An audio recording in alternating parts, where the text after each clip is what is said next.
Lu nabung beli iPhone buat kelihatan sukses. Gue aja kadang suka bingung ya. Gue kadang misalnya di mall gitu kan, ada yang ngajak foto. Bahkan ada security ngajak foto. Itu iPhone-nya iPhone baru.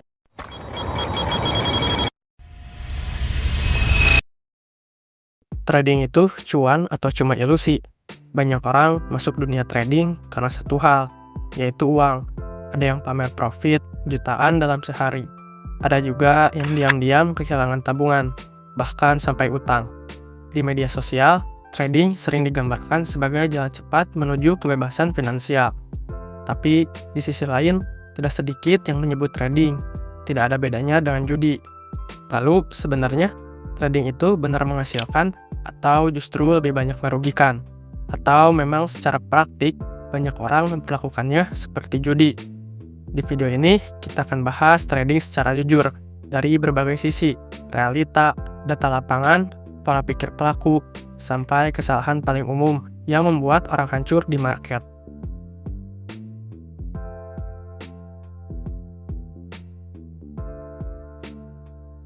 Sebelum menilai trading itu judi atau bukan, kita harus sepakat dulu, apa itu trading?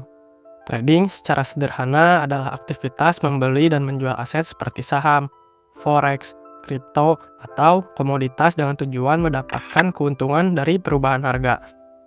Kalau kita beli di harga murah, lalu jual di harga lebih tinggi, kita untung.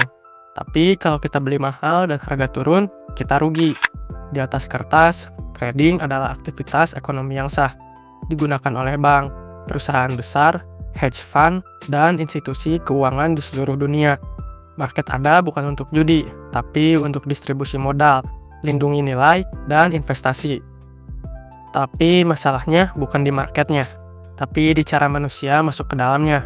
Karena aktivitas yang awalnya berbasis analisis dan manajemen resiko, sering berubah jadi aktivitas emosional, impulsif, dan spekulatif. Dan di titik itulah, trading mulai terasa seperti judi.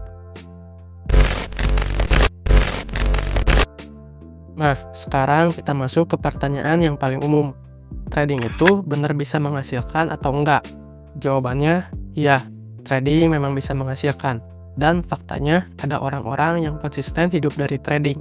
Mereka bukan tokoh motivasi, mereka bukan penjual mimpi, mereka adalah trader profesional. Tapi ada satu kesamaan besar di antara mereka. Mereka tidak datang ke market untuk beruntung. Trader yang benar-benar menghasilkan biasanya punya sistem yang jelas, punya aturan manajemen risiko, punya jurnal trading, punya kontrol emosi, dan yang paling penting mereka berpikir dalam jangka panjang. Mereka tidak mengejar sekali entry langsung kaya, mereka mengejar konsistensi. Bagi trader profesional, 1 kali rugi itu biasa. Bahkan 10 kali rugi pun masih bagian dari sistem. Yang penting dalam 100 transaksi, secara statistik mereka tetap profit. Disinilah banyak orang salah paham. Mereka menilai trading dari 1 atau 2 kali cuan, bukan dari ratusan kali keputusan. Trading yang benar bukan tentang menebak harga, tapi tentang mengelola probabilitas dan resiko. Jadi apakah trading bisa menghasilkan? Jawabannya tentu bisa. Tapi tidak instan, tidak mudah, dan tidak cocok untuk semua orang. Kalau trading memang bisa menghasilkan, pertanyaan berikutnya, kenapa justru mayoritas orang malah rugi? Jawabannya sederhana, tapi menyakitkan.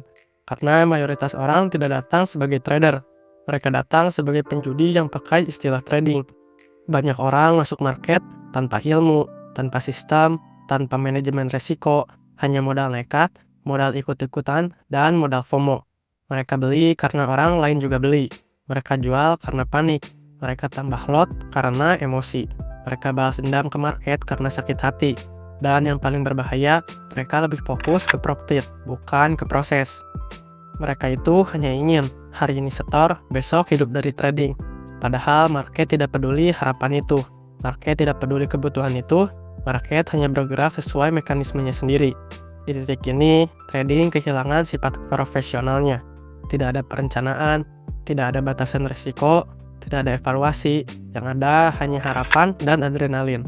Dan di sini, trading mulai 100% mirip judi.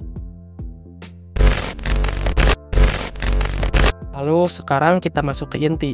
Apa bedanya trading dan judi? Secara struktur, Trading dan judi memang sama-sama mengandung resiko dan ketidakpastian. Tapi perbedaannya bukan di hasil, perbedaannya ada di proses. Kalau judi itu tidak punya edge jangka panjang, mengandalkan keberuntungan, tidak bisa diuji konsistensinya, keputusan didominasi oleh emosi. Tidak ada manajemen risiko yang rasional, tapi kalau trading profesional, mereka punya metode yang diuji, berbasis data dan probabilitas, fokus pada risk reward, kerugian itu dibatasi, emosi dikontrol, dan evaluasi dilakukan terus-menerus. Nah, tapi masalahnya banyak orang melakukan trading dengan pola pikir judi.